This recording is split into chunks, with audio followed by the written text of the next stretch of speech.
Hello, hello. Good morning. Happy Monday, November 3rd, day before Election Day in a few places, Ted, like in Virginia, New York City, the state of New Jersey, the state of New Jersey. Yeah, there's a few. probably many others. Yeah, there's not everybody, but a few. Today's the day before, so we will see. I'm getting just coming in hot, fast and furious text messages from every campaigner in the state of Virginia. I'm like, damn it, this is what makes me hate being a voter. Damn it. They all share your information. Oh, I know. That's how you get. Well, that's how you end up getting summoned for jury duty. Or is that through your driver's license? It's part of it. I think they get voter registration. Yeah. Yes. Yeah, for sure. But, and then the driver's license people always register you to vote too. And that's also how they find out if you need to register for a selective service, if you're a dude, you opt out, or if you're a chick. Even trans women have to register for the draft. What if you already did the snip? Still gotta. They go by your DNA. They go by chromosome? They do. Yeah. Wow. Yeah. Wow. Well, I mean, sorry. Trans movement, like. Yeah, sorry. Sorry, I was. I'm not sorry. I don't care because I mean, after all, I had to do it. The FBI came looking for me because I refused, but then, yeah, they did. They sent 2 G-men out to my mom's house. Oh, I looking for me. This before. They were so fucking brilliant that they couldn't figure out that a 17-and-a-half-year-old might have gone away to college. Like, where is he? Not here. Where might he be? You know? I don't know. I don't need to tell you. Oh, my mom refused. She was like, you think I'm going to rat out my son? Fuck you. Right. You think I'm going to rat out my kid? Like, get the fuck out of here. Yeah. Anyway, well, welcome to the TMI Show, the Ted Manila Information Show. We bring you way too much information, stuff like this, too. I'm Manila Chan. That over there is Ted Rall. We make the T and the M. And I guess sometimes we bring useful information. Sometimes we bring salacious information. Sometimes we just bring fighting. Sometimes no information. Sometimes no information, just random conversation. It's just bullshit. But it is a wacky and unusual mid-morning show. I mean, it's mid-morning if you're on the East Coast. Everywhere else, it's still morning in America. And to the Europeans, let's not forget the maritime provinces of Canada. Well, where it's up to an hour and a half or 2 hours later than it is on the East Coast. Yeah, like I just remember when I went up to Labrador a couple years ago. Yeah. Yeah, so it's timing. There's 2 more time zones up that way. There's like a Labrador time zone, and there's the Atlantic time zone. Everyone's always like, of course, Pacific, Mountain, Central, Eastern, but everyone forgets Atlantic. Atlantic time zone? Atlantic time zone. Yeah, that's what Labrador. That's like I believe New Brunswick, places like that. Mm-hmm. Prince Edward Island, like Anne of Green Gables, like that place. You know about Anne of Green Gables. You're a girl. You have to know about Anne of Green Gables. No, I don't. You just failed your chromosome test. Yeah, Anne of Green Gables is literally the girliest of all girl things. But I'm not a girly girl, and I've admitted that. I was a tomboy growing up. All right. Well, keep I literally cut off Barbie's hair and would give her tattoos, and she would play with my G.I. Joes. Punk rock Barbie. It's true. I just have never liked girly things, and I don't know what Anne of Green Gables is. I've never seen like all these, I don't know, these chick shows. I don't know what chicks are into. I'm not into that stuff. All right. Not my thing. All right, but given that I was pregnant, I know they're working on like the new the external uteri. But at the time that I had my son, so at least in 2018, that wasn't available. So I had to bake him in the oven the original way. So that pretty much the OG way. So that pretty much confirms my XX chromosomes. But that can change according to nowadays they make you a new vag and stuff. so that yeah. So I don't even know. He says using science, my engineering school professors would be like, yeah, no, I see why we threw him out. He put a new badge. 20-25 slides. Okay, so today's show is like you guys already know what's happening in politics. Like yay Dodgers, we won back-to-back World Series. Awesome. Like extra innings, game 7. Great. Wonderful. Everyone knows that news. Trump said we're not going to go to war with Venezuela. Yay. Great. Wonderful news. Xi Jinping and Trump are making nice. Great. Wonderful. Everyone knows that news.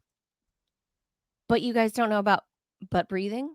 You guys don't know there's the whole science of sleep. You guys don't know about like I'm glad that people are continually studying that. That's one of the topics that we're going to talk about, Ted. Because there's so much we don't know about the unconscious world when we go to sleep, right?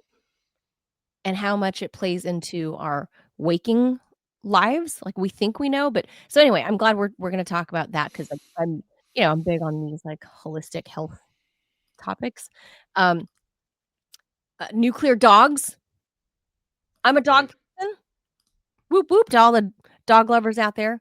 Cats are a close second. I like animals, but this dog story is kind of weird. But yeah, the main thing is this. Yeah, I'm not gonna take a breath of fresh air in the 2050s, Ted, when we're all doing butt breathing.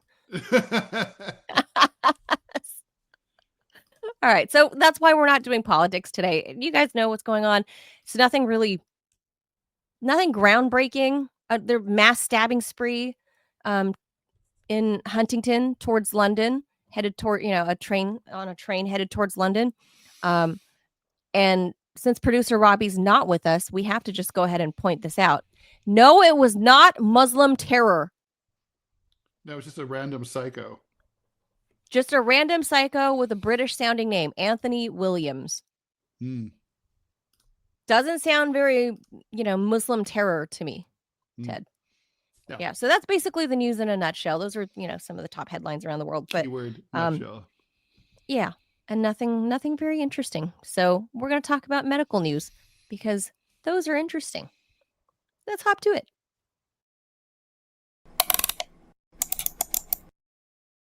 Sleeping is common, but how it feels for each person is different. Some people lie awake at 3 o'clock in the morning. Others wake up repeatedly throughout the night.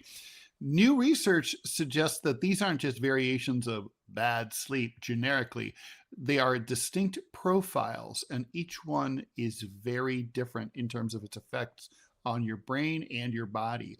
The new study in PLOS Biology identifies the 5 sleep patterns in healthy adults, each associated with unique brain activity, cognitive effects, and health risks.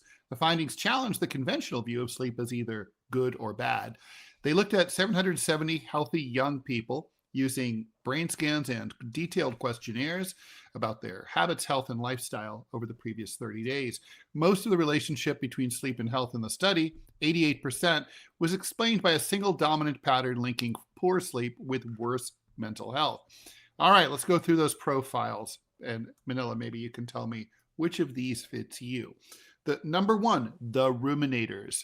This is the most dominant pattern. It linked general sleep disturbances like taking a long time to fall asleep, frequent night wakings, and daytime fatigue with poorer mental health.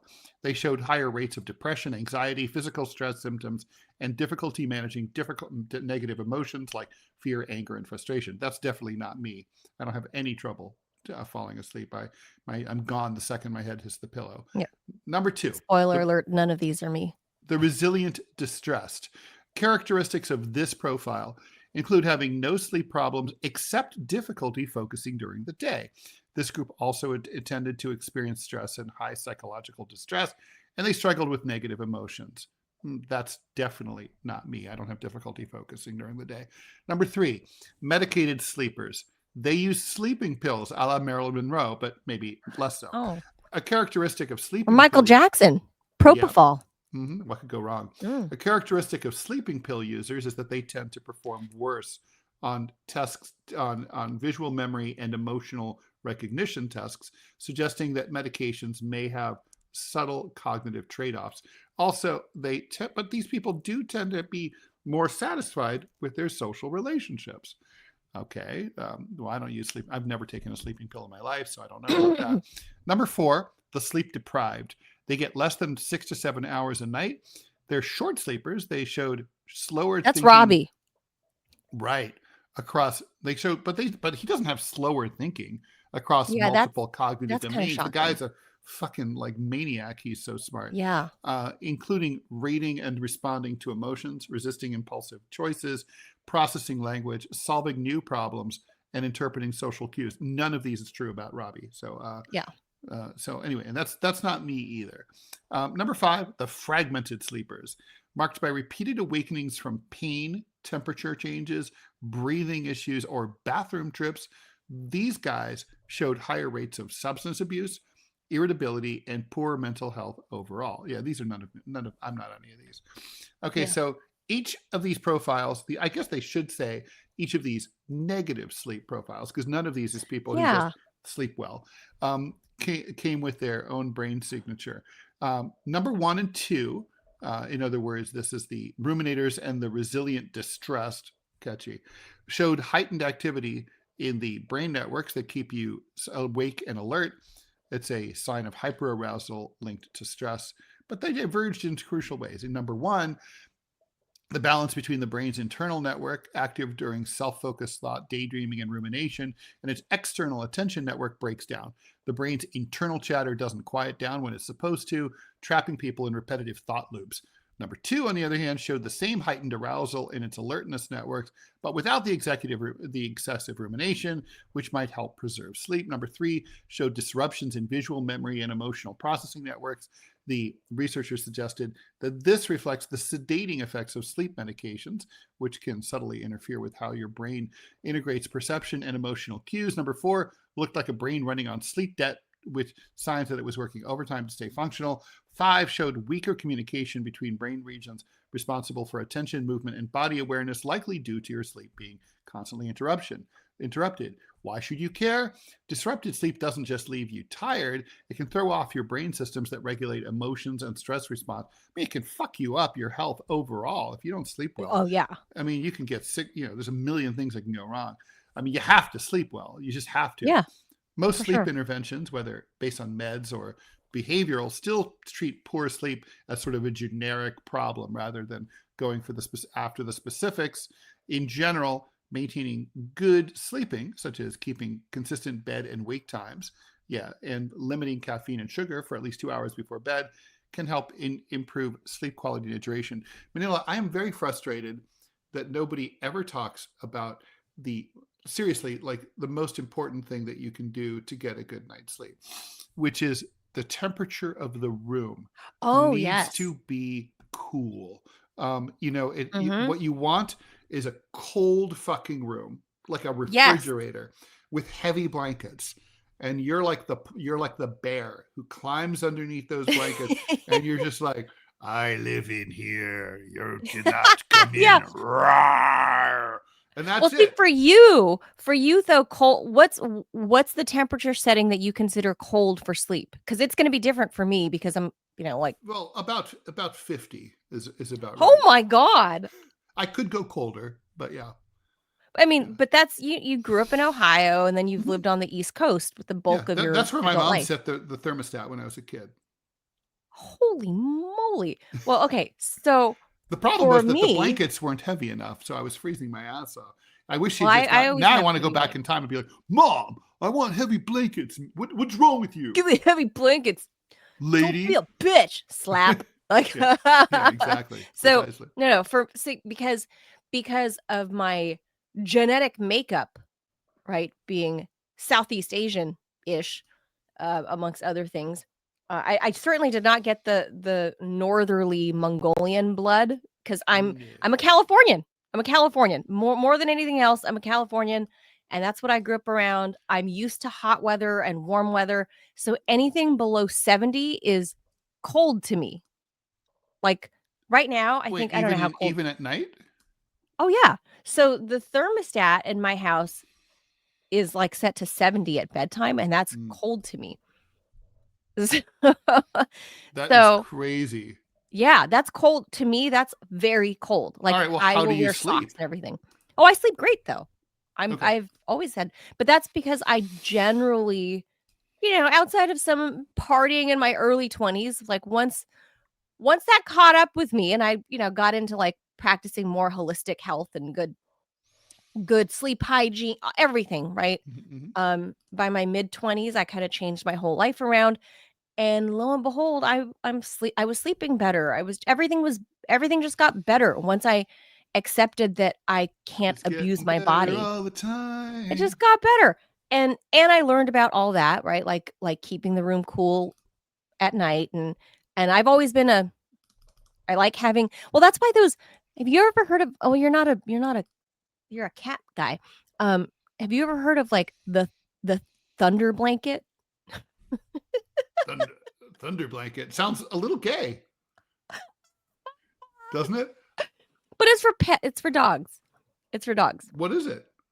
Because, it's meant for, like, 4th of July and stuff, like, if your dog, um, spooks easily, the dogs spook during 4th of July because of all the fireworks. Oh, Um, I guess that makes sense. Sure. yeah, I so mean, I spook s from fireworks.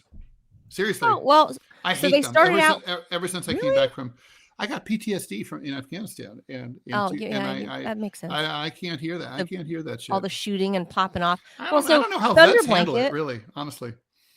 Yeah, well, so Thunder Blanket started out as a pet thing, and then they moved on to, humans, and it's like a weighted blanket, like, kind of like the lead vest that the dentist puts on you when they take your oral X-rays. Hmm. It's kind of like that. Oh, It's kinda okay. this I love that thing. right? And It's like, people tend well, to, it's like, like a doze well, off. it's just a gravity blanket, right? You know what a gravity Well, blanket yeah, it's is. no, but it's like a heavy I would imagine a Well, heavy it's a thing. heavy, yeah, it's literally just a blanket that's like that. It's like the X-ray thing, except it covers your whole body, and it's heavy as shit. Like I don't know how much they weigh. I don't know, 25, 40 pounds, but Wow. they weigh a Well, this lot, isn't like the and it whole just thing. lies heavily on you, and it's very Yeah, soothing. It's this like being swaddled. Yeah, for grown-ups, right? So, like, the thunder blanket, like, the idea is, like, the portion that would cover your chest is the heavy part, where it feels kinda like the lead vest that the dentist puts on you, and the Mm. rest of it's, like, regular blanket, so you can kinda move your legs around and, turn and whatever. So you're not, like, in sleep paralysis with, like, 100-pound Thank God for that. blanket over you. No. But that helps people sleep, that helps calm animals too, and that's the same idea around Will, will, swaddling will the children. dogs stay under? Just out of curiosity, aren't dogs like sort of wily? Won't they just like, I'm out of Well, here. it's Fuck this. well, if you no, if you sit with your dog and and, like, chill with them Don't worry, with the dude. lead blanket. It'll be cool. Yeah, it's fine, dude. You'll be good. They're alright. They're alright. Like, you can I never had dogs that were scared of 4th of July, Huh. because I'm from the Whittier, East LA area, and all year round, you're hearing gunshots popping off Oh shit. and fireworks, so it's like, was that a firework or Spicy. how many pops was that? Did somebody just die? Oh, ambulance, yep, no, gunshots, yep, yep. That's how you know, you're like, was that firecrackers or gunshots? Well, And don't then anim. I 2 mean, minutes later, you'll hear an ambulance, cats so get used to noises. Like if you live someplace where there's the same noise all the time. Like it no, doesn't matter every what it is. animal can get used to They that, just get used to but it. Yeah. some dogs just don't, and that's so I We imagine call the thunder these blanket the people. dumbass dogs. So, yeah, there's tard dogs. So, I think the thunder blanket targeted too small of a dog demo, Mm, so they expanded into the human demo, which mm. I think is very smart because there's scientific reason behind that, and the sleep study proves that. But yeah, I'm Well, none of these. so I'm the gravity, none of these but I mean, I profile. do think seriously. I mean, look, if for you 70 is cold, but the Yeah. point is cold room, cold, however you want to define it. Yes. You However know, you define and cold. heavy Colder than you would blankets. normal day. I've Yeah, in a never heavy stayed at blanket. one, and I have little interest. But those ice hotels, apparently, people sleep very well in. Oh, well, I bet, I'm sure. But also I'm like, because of how I grew up, I actually can't sleep in dead silence. It's Oh eerie to God, me. I had to break up with I can't a sleep girl in who black, dark silence. I was can't do it. otherwise great, but she had this terrible fucking habit. She could only sleep with the TV on. That's me. Like the Dictators song, "Sleeping with the TV on." That's me. And literally, I would need the sneak out noise. of bed to like try to slowly like lower the volume, and she'd be like, "What are you doing?" I would, oh God! But see, again, it's because of how I grew up. I can't. I can't help it. It's because of where I grew up. I'm conditioned to hearing a lot of noise and road traffic and the train. Like, I mean, I lived in the freaking hood. Like, the train was 2 blocks away. It would rattle windows. You could hear cars. You hear gangbangers shooting at each other. Like, so if I don't hear noise, it's somehow upsetting to my living in like psyche. the mountains in Wyoming would not be for you. Would freak me the fuck out. Have you ever stayed in any place like that?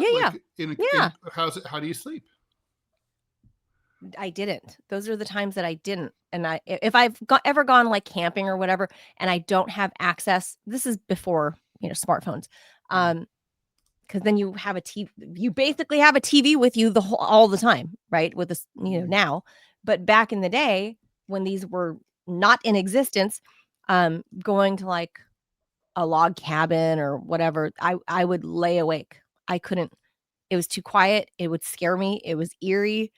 And I didn't have enough, of course, heavy blankets, because I'm used to sleeping with some like really thick down comforters, like really heavy feathers.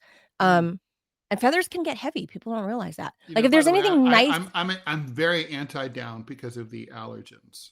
Oh, for you, yeah. See, in general, be the opposite. It's evil. It's not good. It's the opposite for me. Like, that's the one thing I will splurge on is a nice down comforter and a good pillow. And as I learned it's not from good cervical for you. disc issues. What?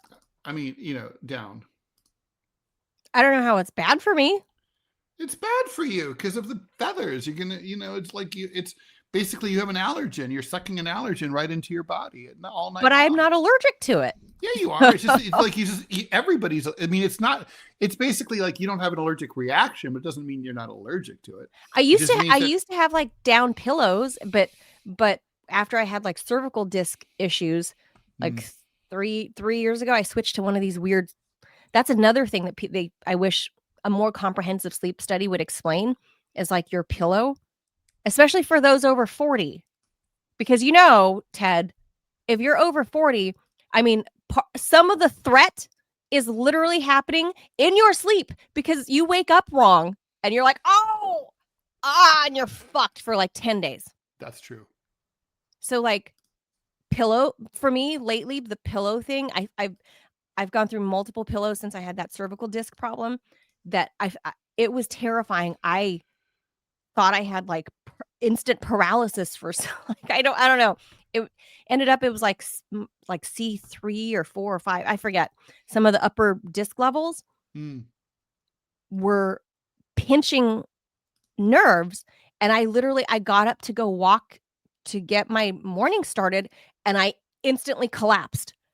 It was fucking terrifying. I had zero control over my body. I just instantly collapsed trying to walk, and I couldn't walk. And it turns out it was that. So after some traction and whatever, I discovered how important, because of the way I sleep, the position I sleep, like the dead on my back. What, you mean like you lie on your back? I lie on my back like Nosferatu. And I sleep. I literally arms under the blankets up to here, and I just don't move like this. Like Dracul. I do. It's true. It's like Count Dracula. I just lay there, and it's just my old roommate after college was like that. He slept with his arms at his side, and he was a major pothead, so he smoked weed morning, noon, and night. And he would literally fold. We'd watch him wake up. My friend Dan and I would watch Chris wake up, and he would literally fold at the waist, sit straight up, and just rise. He was like this. He'd be like, and then he would turn at a perfect 90-degree angle, and then immediately go for the bong, and then be like, wake and bake, man. Wake and bake. Well, oh yeah, he brought the bong he would take the bong to the shower with him. That's too much bonging. But anyway, it's a lot of bonging. So I He was living his want best life. more. Well, I mean, to each his own. I want everybody to sleep better. You know, we always bitch at producer Robbie about not getting enough sleep. Yeah, like, and when he does, we're very happy. Yeah, like although I don't even know. Deficit. Like, imagine if sleep deficit is a it might thing. be scary if he. I mean, he's so brilliant now. It would be fucking like what would happen? So high energy. No, it could have the opposite effect. It could be where you think he'd become like a sleepyhead. No, then he'd seem like a stoner probably. Because Dude, look, optimal sleep is different for every body. Everybody's body is different, right? Like true. Like for the same reason that I didn't support like the COVID vaccine for everybody is because everybody has a different makeup and how things, like the two of us can eat the same creme brulee and every day, right? If we're eating the same creme brulee every day for 7, 8, 10 weeks, I could put on no weight and you could put on 20 pounds. Right? No, it's true. The effects are different. Sort of like how some people, like I can drink tequila and margaritas, no problem, no muss, no fuss. They go down easy. Jägermeister, I have like half a little tiny glass. I'm literally sick as a dog. I'm like allergic to it. So yeah, there you go. So I mean, it's like and like meanwhile, other people are very different. So yeah, totally. Yeah. Everybody's makeup is different, so everybody's sleep requirements are different, and we've also talked about this before, Ted. We briefly mentioned it. Another sleep issue, like on the rise, is they call it sleep divorce. Yes. Which is becoming more and more common, which I think is fantastic because they did it like in the old days, like in the 30s and 40s. Like my grandparents had separate twin beds. Like I Love Lucy. Yeah, it's not uncommon. I mean, look, think about like kings and queens. They slept in different rooms and they had an adjacent there was the hallway between them so they could, hook up. But well, that's a whole different thing. But not really. Not really. It was very similar. I mean, the monarch being king and queen was a very busy job, and I'm not even kidding. That was the main rationale. They really had. Well, the sleep divorce today, I'm saying, is different than you're not really divorcing. You're just divorcing from the bed because of your partner's vastly like polarly different sleep habits or sleep requirements. And I think that's something that should actually be normalized. And thankfully, the youngest of the millennials and the eldest of the Zers, like this is becoming acceptable to them because they're prioritizing self and self health and awareness. And I love that. That's why it gives me so much hope with these, like some of the Zers, not all of them, the alphas, I have hope. But the Zers, the Zoomers, if history serves, probably the alphas will be tards, because Gen X cool, millennials tards, Gen Z cool. I don't know if they're cool though. Who? But the Zoomers, they're cool. They're cool as shit. Yeah, they're great. Are they cool? Yeah, because they fucking because they know that they've been handed a shit world, and they're basically. The thing is, they're realists. They size things up. They're not to do this because God told you or whatever. They're like they're real. Like whatever's functional, which is why like the Zoomers. I respect the Zoomers. The Zoomers are like, yeah, like I love you. I want to stay with you. But like, let's sleep in separate beds. Let's sleep in separate rooms. Even like let's live together. Whatever works. They have unorthodox. Sexual whatever works. Yeah. Whatever works for you. And I think that's a wonderful thing. And I think this like this idea should be proliferated. So I feel like people would be less assholey if they got better sleep. Truly. Generally, yeah. I mean, most people. Yeah. I mean, look, it's like, I think it's one of those things we don't talk about much in our society, but it's really important. Oh my God, it's so important. Which also, by the way, now that I'm getting the hang of Rumble Studio, also very important. I need to read an ad. I need to hit an ad. now that I'm getting all right, go familiar.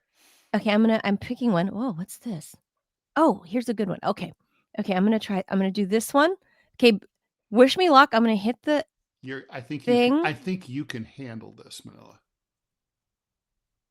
Okay, I might have to read it though. Okay, bear with me. Why don't you just read it? That way I'm gonna get through it quickly. Okay, hitting buttons. I mean, we're past it quickly. We're past that point, but you know. Okay, here we are. All right.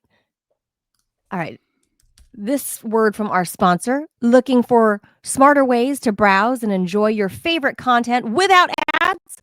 Get the Perplexity Pro bundle with Rumble Premium for just $19.99 a month when you sign up before December 31st, normally a $29.99 value.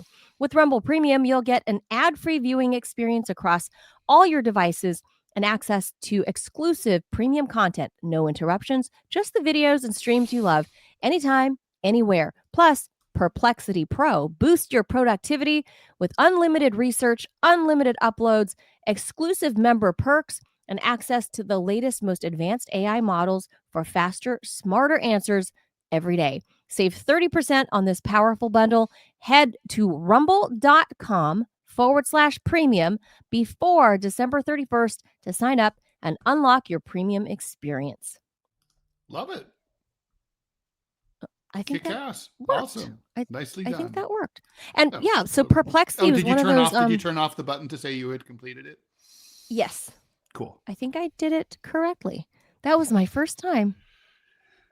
It feels like the first time. That was the first time. All right. Like the very okay, here's another health one. Ted. Mm-hmm. So it turns out everybody's also fat. Everybody. Even you skinny people. You're fat. Even people, me, fat. apparently. I don't know. Medium people, fat. Skinny people, fat. All fat. Everyone's fat. Look, I'm just going to say that this... Okay, Robbie got in trouble for this at work. Not in trouble on air for his opinions about this, but at work. Because, and he needed to take sensitivity training. Yep. Because he was saying, by the way, biologically... we have some Robbie-related news. Oh, well, remember, let me finish this thought, is that go ahead. He talked about how, because he does medical records, right, that, well, this person should be classified as obese because this is what right? And now you're not classified as obese anymore because that's rude and medically, even it could be true, but that's not politically correct. So Robbie got in trouble. Is long story short, is what happened was because he was going by the ages old medical standard, right? Of this, whatever your BMI is, that classifies you as obese or whatever, or what have you. So now they've gone to the drawing board, like the medical community, to figure out a new way to classify obesity to not offend people. And Ted, I think it backfired. That's what this story's about. Mm. So I can read the article unless you want to tell me the Robbie thing. Oh, I'll read the article, or do you want to tell me the Robbie? I'll tell you the Robbie. Well, no, go ahead. Read the story, and I'll tell you about Robbie afterwards. Go ahead. We'll talk about this. So new research is turning our understanding of obesity on its head. A landmark study published just this week found that when you shift the definition of obesity beyond body mass index, BMI, the number of Americans classified as obese jumps dramatically, and with it, the odds of disease. The study tapped into the All of Us cohort. More than 300,000 adults enrolled between 2017 and 2023. Researchers compared the traditional obesity definition based solely on BMI with a new framework that pairs BMI with waist size, waist to hip ratio, waist to height ratio, and other body shape measurements. The result, using the new definition, found 68.6% of participants qualified as being obese versus 42.9% under the old BMI standard.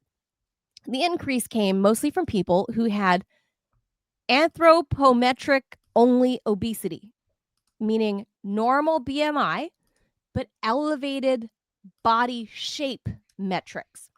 What really drives the story is these newly like, for example, reclassified. having like a pear-shaped body is considered Right. disadvantageous for your health. So, like, if you're shaped like Kim Kardashian, you can have a teeny tiny waist, but a big, gigantic ass and hips. That's not good from a health perspective, supposedly. So they're saying that she is considered obese because she's only like 5'1". Like, she's teeny tiny. She's teeny. She's short. Yeah, she's got that bowling pin look. Yeah. Right, and she's got a tiny waist, but she's all ass and hips. But of course, how much of that ass has been implanted?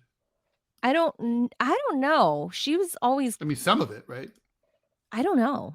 She denies on. it. I don't know. She denies it. So I don't know. I don't know. Denies it. That's so cute. She denies it. So I don't know. But even if you look at young pictures of young Kim, she was always like pear-shaped. So I don't know. But anyway, what drives the story is the newly reclassified individuals weren't just numbers, they carried higher risks. Compared to people without obesity, those with any obesity under the new definition had elevated risks for diabetes, cardiovascular events, and even death. For example, having both high BMI and elevated body shape measures translated into 6-fold higher risk of developing diabetes. Having anthropometric only obesity still doubles the risk. The lead author, Dr. Lindsay Foreman, says the new definition, quote, effectively stratified individuals at high risk of organ dysfunction and long-term complications. She adds that the findings highlight a major gap in public health. Quote, a quarter of our sample and had normal BMI, but elevated anthropometrics previously flying under the radar. The implications are vast. Doctors may need to rethink who gets targeted for prevention or treatment. Policymakers may need to expand how obesity is measured and covered. And individuals with, quote, normal BMI might need a wake-up call about the hidden health dangers. Bottom line, obesity isn't just about how much you weigh, it's about how you're shaped. And this new study says our old yardstick may have missed a very large group at risk. So yeah, Ted, so back to the original thing. Yeah, that's okay. So they measure everything now. Like, everything is relative to the other body parts, right? So like your shoulders to your waist to your hips and ass, your height, everything is relative. So sure. I haven't calculated mine, but I wonder if I would. I don't think I would. Could you? I mean, is that something you can calculate yourself, or is that something you have to go to the doctor for? No, I mean, you'd have to just. Well, I don't know if they've published. Maybe this particular study has published what the appropriate ranges are. But here's the thing. Okay. I have friends that are very. I mean, if you're looking at them physically, their body size is larger, and their weight, their scale number is heavier than what Hollywood would say is attractive, right? But all of their I know, but all of their blood labs come back as in healthy range. They're not diabetic, but they're built a different way. Like, some friends have no ass and big tits. Some friends have big asses and no tits. Some friends are just kind of all over even distribution. Some friends, I mean, and these are the girls I grew up with, obviously, right? And then there's people like me that are, like skinny minis all over, right? Like, so but there are people that look like me that are unhealthy with bad labs. So I thought it was kind of funny that the eggheads, and I don't know that this is necessarily CDC or NIH related. A lot of these studies are funded by them, so I don't know if the NIH or CDC is going to accept these new findings as a new guideline, especially under Kennedy, who obviously tells us all that we're all fat and out of shape because he's like 70 and like doing like pull-ups, like, you know what I mean? He's got like washboard abs. But I don't know what that means. I mean, this is coming at the perfect time when we have Kennedy at Health and Human Services, and he's trying to revamp the American, what we've known at least for the past 50 or 60 years is like the American diet and the food pyramid, and which is all bullshit, right? And how we try to remove fat. We've tried to remove sugar in place of like corn syrup or these like xylitol, whatever, fake sweeteners that cause cancer or whatever. It's been turned on his head. So I'm curious to see what HHS is going to do with these new findings, and if he's going to incorporate that in the, like the new rollout in, I don't know how medical professionals all around the country are going to treat patients, because as we know, whatever the CDC says, whatever the NIH says, that's generally what your doctor will abide by when consulting you. So I don't know. I'd like to see what they say.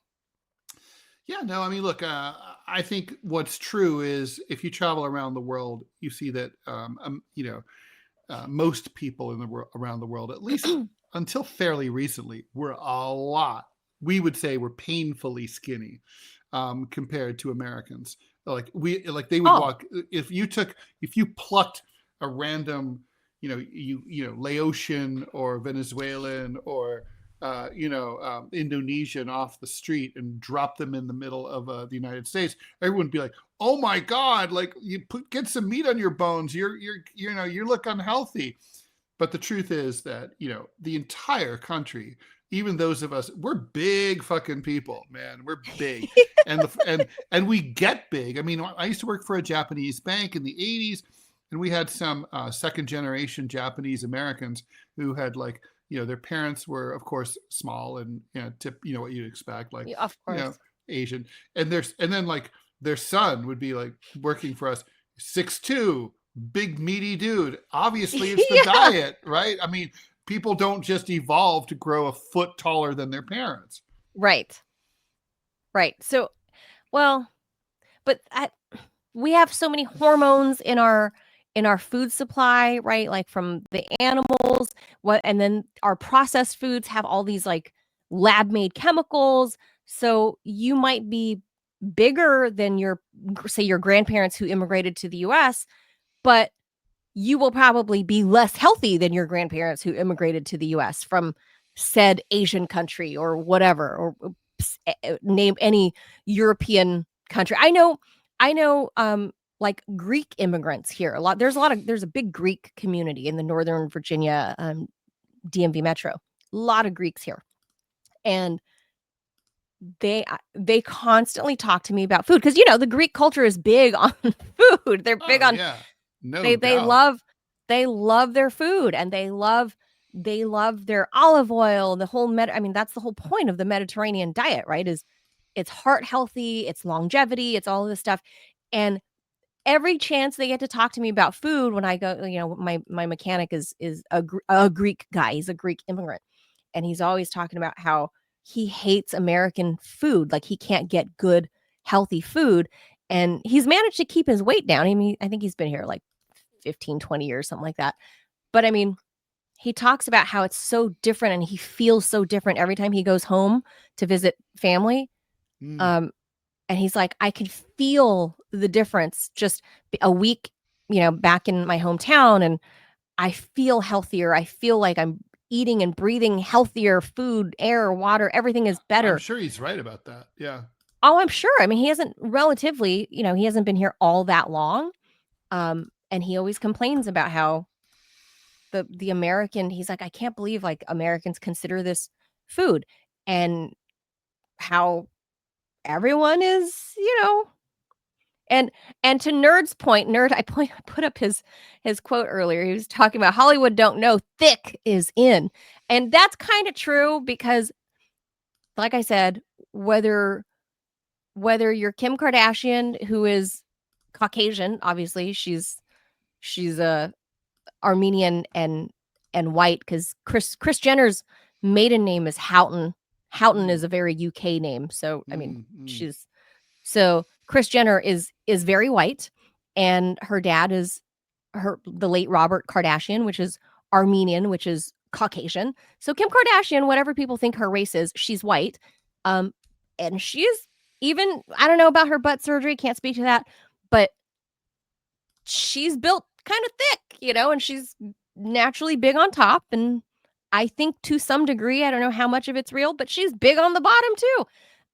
But then also thicker bodies like Tiffany Haddish, who is, by the way, a Black Jew. Who'd have known? But she's built like a brick house, right? Like she's got meat on her bones. I wouldn't say she's unhealthy, because she's got like her hip to her waist to ass ratio is big. Like I don't know that this is just some people. Everybody's going to gain weight, and it's just a matter of where your fat is programmed to sit. I mean, I think that's really all it is. So I don't know that this is a great way to calculate BMI, or a great way to calculate obesity either, because everybody's built differently. You're just not, even in my own family, we're not built. I'm naturally a skinny mini. My brother got the different side of the family. If he doesn't watch what he eats, he will get fat. We have the same parents. Like, well, so you think? What does the mailman look like? No, we're obviously brother and sister, and he just could be got half brother, half sister. You don't know that. He got my mom's side of the family. Don't forget the famous 1960s DNA study from the UK. I don't know that one, but it's Manila. This is a classic Manila story. So in the early days of when they were researching genetic coding, obviously the only paternity and maternity were the first thing that they could test for, right? So the maternity test came out with flying colors. It was like, we do this. We do the blood of the father and the mother, and we definitely know who we can prove that this kid came out of this mom. But the paternity test isn't working. And then finally it was like, 1 out of 4 British ladies, they're basically got pregnant from guys they weren't married to. So British ladies be slutting after World War II. Well, okay, that makes sense. But I know you're an only child. World War II.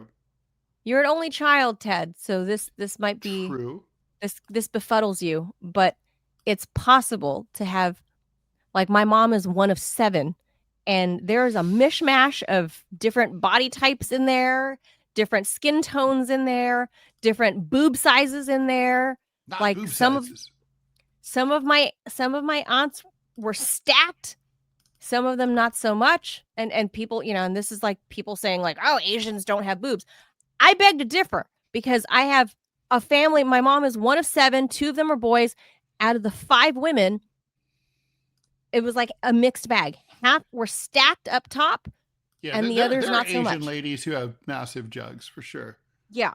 So I did not get that gene. So you were the jugless. I got the jugless gene, and I really fucked up when I got the double mastectomy, and I really should have. I should have just asked them for you wanted to step it up a notch. Well, now I know. Like, now I'm like, geez, that's a missed opportunity. I could have really gone full Dolly Parton. Yeah, and then how would the medical researchers adjust for all the plastic surgery, Ted? Now that we're on that topic, how do you, if you're following 300,000 people, Well, presumably you must know who got implants and shit, right? I mean, obviously. No, people are gonna fucking lie. Are you kidding? With the medical researchers, there's gonna be people that are not telling 300,000 people, and if you look up how many people in America have plastic surgery done, it's a lot. It's a lot. Yeah. It's a lot. So if the pool of people that they're following is 300,000, I guarantee 10% of them have had some work done. 1 out of 10 for sure. For sure, 1 out of 10. I would buy that. Yeah, 100%. Easily. Mm-hmm. So wouldn't that throw off the body measurements, and some of the women and maybe some of the men are going to try to pass off like, oh, this is au naturel, baby. Like, this is shaking what the good Lord gave me. There's some people that are going to not be honest. So I don't know. How do you account for because then even if you say you tell your researcher, yes, I got a boob job, or yes, I got Brazilian butt implants. Well, how do you account for? Do you get kicked out of the study? Do you get? Well, I would think you'd be kicked out, right? I mean, you just but you have to follow these people for a long period of time, right? So, but I mean, you have to account for it. Obviously, you're going to have a dwindling pool of subjects because I guarantee that 1 out of 10, at least, if not 2 out of 10, have had some tweaks done. And whether or not they told their researcher, I don't know. So that's why I say this is kind of a shoddy way to measure obesity. I think how you measure obesity is more on a lipid panel. That's, I think, the most scientific is if you're going to have what defines obesity? Okay, a little bit of your height and weight, but then you have to look at people's lipid panels and be like, oh, you have really high triglycerides. You have really and this is a risk to that or whatever. But I don't think trying to alter. Maybe we just need, to abandon the idea of putting people into a box and saying, this one is obese, this one is overweight, this one is pre-diabetic, which is almost like a nonsense term. I mean, maybe it's better to just take people more on a more bespoke way and be like, I think there probably are people, some of the fat acceptance people, I mean, a lot of them are crazy, but some of them are right. There are people who can carry 280 pounds, no problem. And probably it would be their body's supposed to be that size. And there are people who are supposed to be super skinny and they're supposed to be 94 pounds and and all in between. And I think it's sort of it's like porn, you know it when you see it. And it's like, I think it's kind of like I think we should get rid maybe of the idea of obesity and just sort of replace that with healthy. Which is more obviously it's completely subjective, but obesity has a high shame factor culturally. Yeah. But healthy, it's not really shameful to be unhealthy, and nor should it be. It's just it's just something you need to fix and take care of. It's something you want to fix. That's right. I think that's probably a better way to handle this. I have now solved the problem of fat shaming in America. Welcome, America. It is my gift to you. I am not a fat shamer. I'm not one of those I hate using the present day vernacular, but if I'm an ally of anybody, it's that. It's like I'm the skinny friend of heavy chicks. And I hated that. Some of them, literally one of the most beautiful girlfriends I have. So you're saying you never made jokes with your fat friends no. Oh, you gonna eat that? Oh, I know the answer to that question. I'm not sure. I'm sure probably with some of them maybe not. And they joke about me being skinny or whatever. But generally speaking, at least one, I mean, I can think off the top of my head, her face. One of the most beautiful women I know is a heavy set woman. And if you saw just her headshot, most men would just be like, hello, or maybe even up to her chest, right? But then you pan out and you realize she's a heavy set woman. And you're like, oh, well, some would be okay, but her face, women, if you just saw her face, you'd be like, wow, she's a really pretty lady. Like universally, men and women find her very pretty. And then they judge otherwise when they see that she's a heavyset woman. But her face is objectively, I think the vast majority of people that saw my friend's face, like you would agree that she was a really pretty lady. But then you see the rest of her. And that's what I would like to see change. I'm not like this pro body positivity person or whatever. I'm not.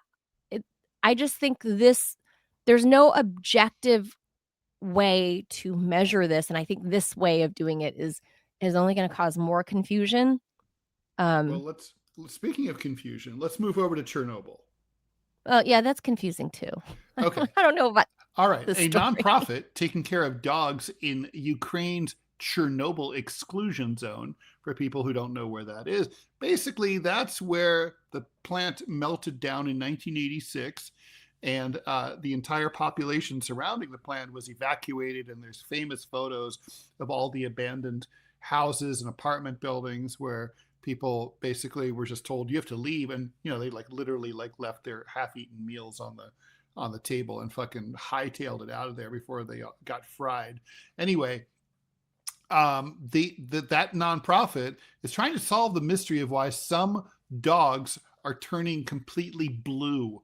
Dogs of Chernobyl, which is affiliated with the Clean Futures Fund charity, said that its workers were out trying to trap dogs to be spayed and neutered in the Chernobyl area recently when they saw the unusually colored dogs. We are on the grounds now catching dogs for sterilization, and we came across 3 dogs that were blue, completely blue, the Clean Futures Fund said. We're not sure exactly what is going on. I have an idea what's going on here. I think it's probably some sort of oxygen supply problem, right? I mean, that's your skin turns blue if you're not getting enough oxygen. Are they talking about the dog's skin or the fur? Well, that's a good question. Local residents said the dogs had not been blue one week earlier. Oh, not a problem.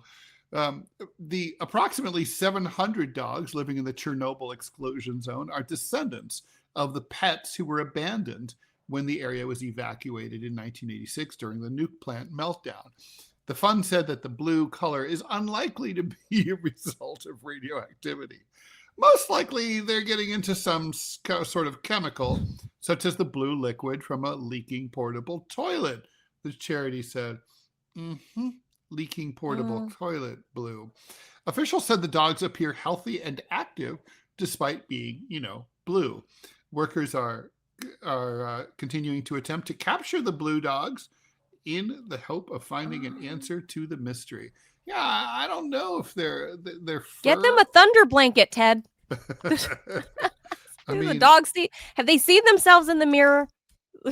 Like, guys, what happened to me? Why am I blue? Oh, feeling blue? Oh, okay. So I'm looking at some pictures. It's their fur, yo. And man, these are some scraggly. These are some scraggly hounds. Well, Ted, they're scraggly because they're strays. Yeah. These are nasty. But I mean, I'm seeing. Yeah, I'm looking at here at the New York Post. Okay. Yeah, these are some dogs that probably it would be a mercy if they were just shot. Well, I mean, they're not beautiful Russian blue cats, right? No, they're not. They're former Soviet blue dogs.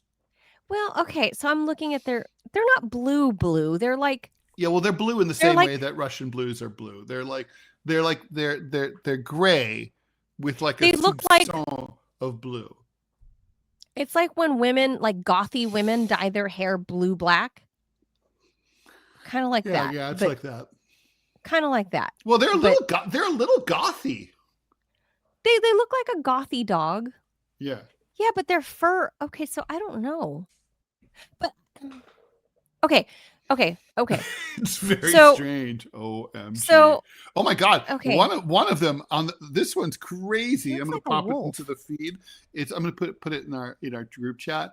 Holy shit. Yeah, look at this one. This one is like insane. It is from the BBC. I mean, I know this is like we're talking about something that you can't see, but maybe you can pop this into the this into the StreamYard. Here, I just texted it to you. I telegram it to you. Check it out. Hold on, let me see if I can share this tab. It's super easy. All you do is you just you can share. Hold on. I got a tab. I got different. Now don't do that. Don't do the share tab. Just send. That's not real. It is. It's from the BBC. BBC. Oh, right, because I trust the BBC. Except about Prince Andrew. Yeah, because I trust the BBC. Yeah, right. Well, okay, hold on. Here, I'll put it. I'm gonna see if I can put it up. I think I'm gonna share this. Hold on. Okay, all right. Okay, hold on. If people want to. No. If you share that, you're gonna lose the entire feed. Don't do it. Okay, I won't. I'm scared. I'm too much of a novice. I'm too novice at this. Don't do it. I think I can do it. Keep talking. I don't know that you can, but anyway. So that's they're stray dogs. They're stray dogs, and their hair. Okay. So Ted, for the same reason that like if you are somebody that likes to go tanning or whatever, right? There are foods that are high in I think beta carotene, like carrots and stuff that are orange, that'll help keep up your brown glow. So maybe these dogs did eat some. I don't know if it goes into your fur, if you're a dog, but I know that with humans, if you eat stuff that's high in certain vitamins or certain minerals, it helps you keep that tan color longer. So maybe the same thing applies to animal fur, but I feel like that's not true though. like it can't be. Like it just can't. I don't know why these dogs' fur would be blue at Chernobyl other than they're nuclear dogs. Well, they might be nuclear dogs.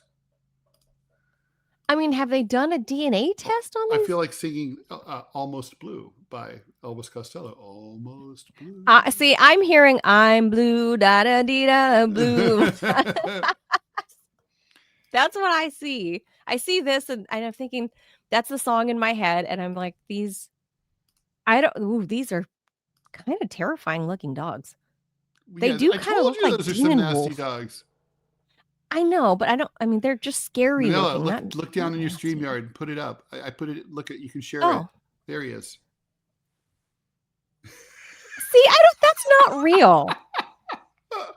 Well, it's real. I mean, it's an actual dog. A very sad looking dog.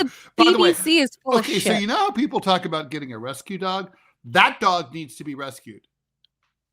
The blue one. If you rescue a radioactive blue dog from Chernobyl, I'm impressed with you. And by the way, keep that fucking mangy monster away from me. But I'm impressed with you anyway. Yeah, no, it got into something. It got into something, for sure. But there you are in the Chernobyl exclusion zone. And by the way, what kind of world do we live in? People are literally not getting their food stamps anymore, but there's charities dedicated to finding radioactive dogs in Chernobyl. Okay, so Ukraine is getting all this weird attention for, I guess, now not only. Okay, so now that we're not going to send bombs to Zelensky. Now we're going to have to adopt based Chernobyl. On this, by the way, he's got all the weapons he needs. I mean, it's like, dude, you send those fucking dogs into battle, the Russians going to run away screaming. It'd be fuck this. But take it all. This dog isn't even like the worst one. This one's he's cute. He looks like he's a good looking dog. Actually, he's cute. He's a very cute dog. Yeah, he looks like a Dr. Seuss character. Sad, very, very. He has amazing eyes. Really. He looks like a Dr. Seuss character. It's true. All right, we should move on. So, but we're already running over here. Let's keep. Yeah. Let's keep going. Okay. Let's go to. Okay. Last but not least, I'm gonna definitely remove not this. Least. Although behind, but not least. That's right. And we are way behind. Then we'll be way behind very soon. Yeah. Okay. All right. So on to the main image of our thumbnail. Okay. So are you guys ready to get a breath of not so fresh air? Japanese and US researchers have developed a groundbreaking treatment for people who can't breathe through their lungs by delivering oxygen where the sun don't shine. Results from the first human clinical trial testing the so-called butt breathing technique suggest that it's safe and well tolerated, pushing the cheeky alternative one step closer to becoming a real lifesaver. It might sound like a sketch from SNL, but the Nobel Prize winning idea actually steals a page from nature's playbook. Loaches, a type of bottom dwelling fish. You should keep those in your fish tank, by the way, because they eat all the crap off the floor. Loaches breathe through their gills. Okay, that's most fish. As one does. But when oxygen runs low, they're known to swim to the surface, gulp the air, swallow it, and go back down, their bottom dwellers. That air then moves through their digestive tract, where oxygen is absorbed into the bloodstream before the rest is expelled through their anus, also known as a fart. Scientific term, Ted. Basically, loaches can breathe through their backsides, and they're not alone. Turtles, sea cucumbers, dragonfly nymphs, and even pigs can absorb oxygen in similar ways when their lungs aren't up to the task. Inspired by these cheeky creatures, scientists wondered if humans with blocked airways and clogged lungs could do something similar using a technique called enteral ventilation. It works like an enema, with researchers slipping oxygen-rich liquid straight into the rectum using a lubricated tube.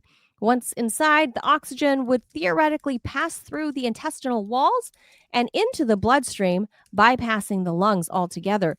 After early animal tests showed the treatment could stave off respiratory failure without major implications, scientists took the plunge and moved on to human trials over in Japan.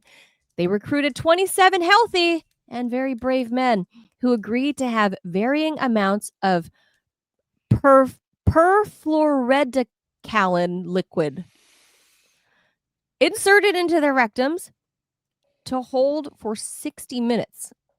Ted, does that mean they're holding this? They shoot the liquid up there and they got to clench the cheeks for an hour? I think that's what I just read. Yep. That is correct. Mm-hmm. So 27 men, and then 20 of them lasted the full hour, including some who took in up to 1.5 liters of fluid. Participants reported bloating and discomfort, but no serious side effects. Yeah. Well, this is Japan, Ted. You've talked about how they have some interesting proclivities. That's a good way to put it. Yeah.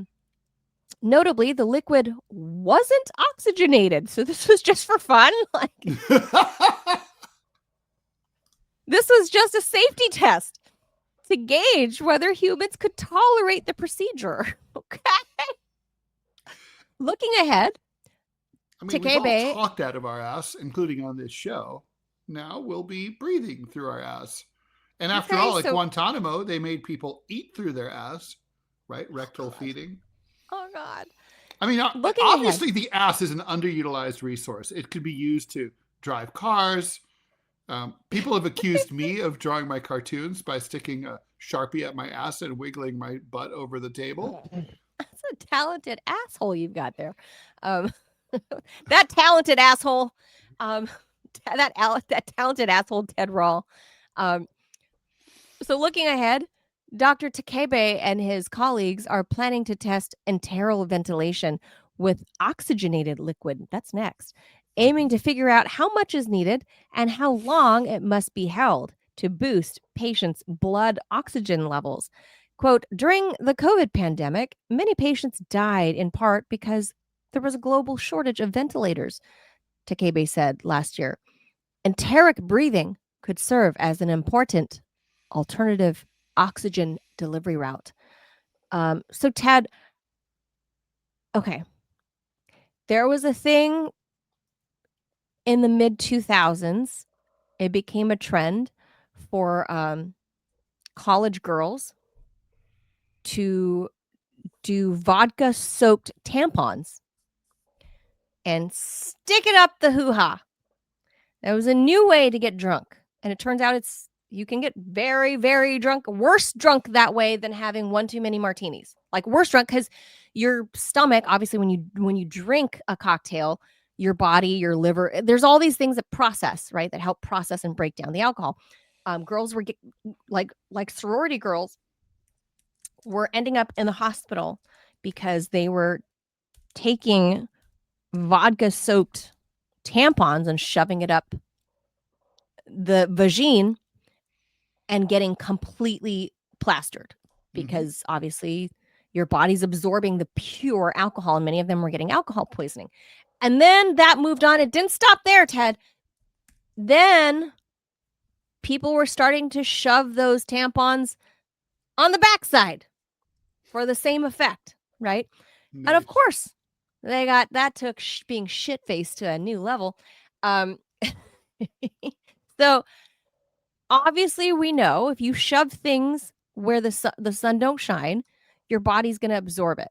I found it interesting, Ted, that they only found 27 healthy Japanese men who wanted to put random medicated liquids up their buttholes. And this is coming from a woman that I used to do the whole colon cleanse craze in the early 2000s. And I've talked about this. I actually wrote a paper about it in college. But yeah, they put a tube up your butt for the colon cleanse craze. And I think it's still a thing in LA. And so they shove it up there and they shoot you with this like cleansing fluid. And you do have to hold it for like not an hour, but it's like you're holding it in there in your colon for a minute or two. And it's very uncomfortable, and it's the worst pressure ever. I can't fathom how 20 of the 27 Japanese men kept 1.5 liters of this liquid. Japanese people are for an hour. They're very controlled. You know? You know that. You know they're very controlled people. I gotta put up this quote. I mean, butt chugging is still popular. Butt chugging. Awesome. Oh, look. People do weird things. Ted, I'm not a Japanese scientist, obviously. But I feel like if you're getting this idea from loaches or fish, rather, there's this important thing that fish have that we don't, is gills. Right. Well, but then they say that pigs can do it. But like, I get it. You're what they're trying to achieve is get oxygen into the bloodstream, and that's what keeps you alive. But that cannot be as of now, because our lungs, if we don't get oxygen in our lungs like that, the whole point of suffocation. Like that's going to bring a whole new world of kink, Ted, because some of these people like to be like the choke thing.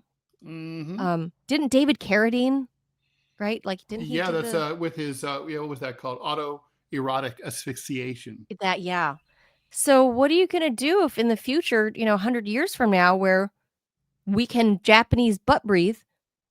Like, how do you do your autoerotic asphyxiation then? you won't be, you'll lose your abilities. Which, by the way, what could be more tragic than that, besides, the Holocaust? I just don't.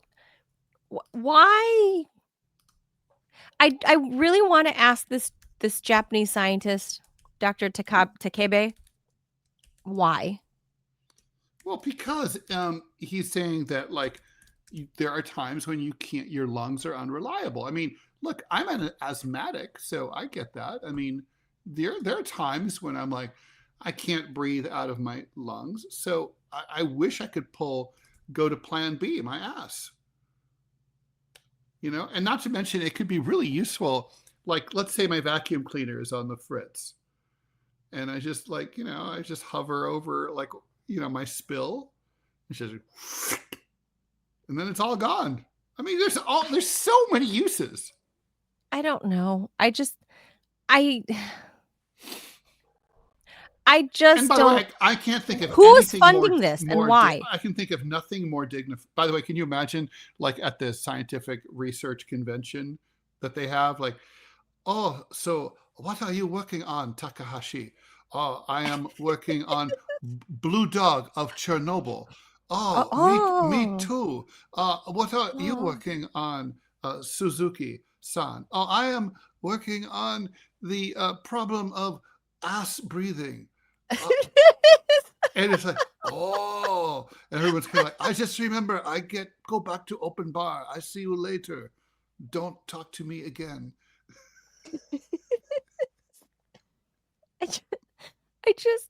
I don't. Sometimes when you hear about, like, I have a fascination with the science world, and I have a lot of respect for scientists, Ted, and like, obviously, right? Like, everything in the modern world we have because of scientists and engineers that think outside of the box. And ass breathing. They think outside. We're not breathing outside of the box. If the Wright brothers had ass breathing, they could have, they could have faced backwards and sucked the air toward themselves and pulled the Wright flyer up. Like the grill of a car? Like getting the air just...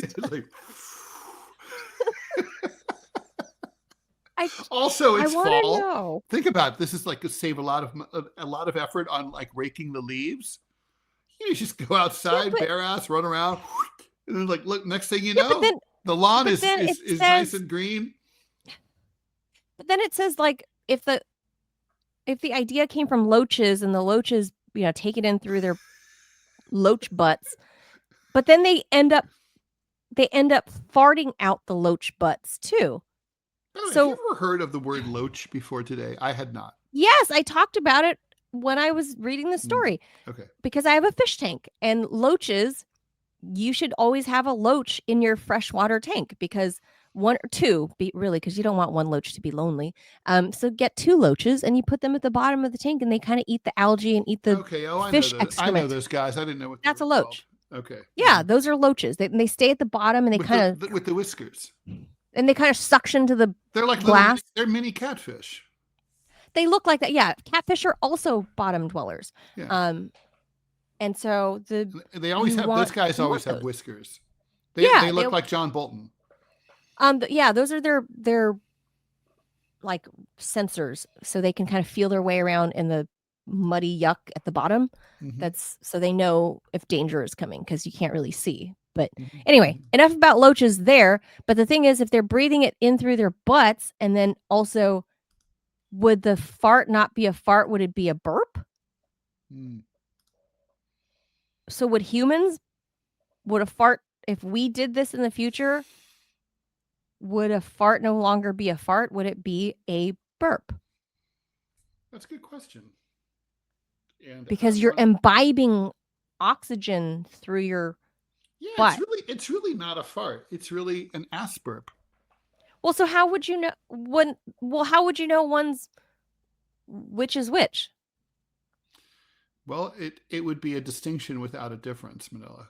So I just don't. Much like it's sort of just like a perfect analogy would be, it's like the difference between the Democratic and the Republican parties. One is an ass burp and one is an ass fart, and the result is the same. The Japanese are and just as pleasant and just as useful. And Ted, you think there's any coincidence that this ass breathing conversation is coming up just as they got their first female prime minister? Probably not. No. Just saying, no coincidence. She looks like someone who definitely has put a aspirin. very tightly buckered buttock. She looks like Adrian, if she indulges in anal sex, she's the giver rather than the taker. Well, remember she made her second time around husband, who she's married twice now. She divorced him once and then married him again. This time he took her last name. Yeah, remember? No, she's definitely the dude. No question. Yeah. So Adrian says, and we'll leave this right there. Adrian says Japan needs to focus on other anatomy parts to get their birth rate up, not the butt. That's true. Yeah, that's true. Yeah, you can't have butt babies yet. So no. Sometimes I feel like when I've had a brown baby, but that's not the same thing. Oh my god, this is the weirdest Monday.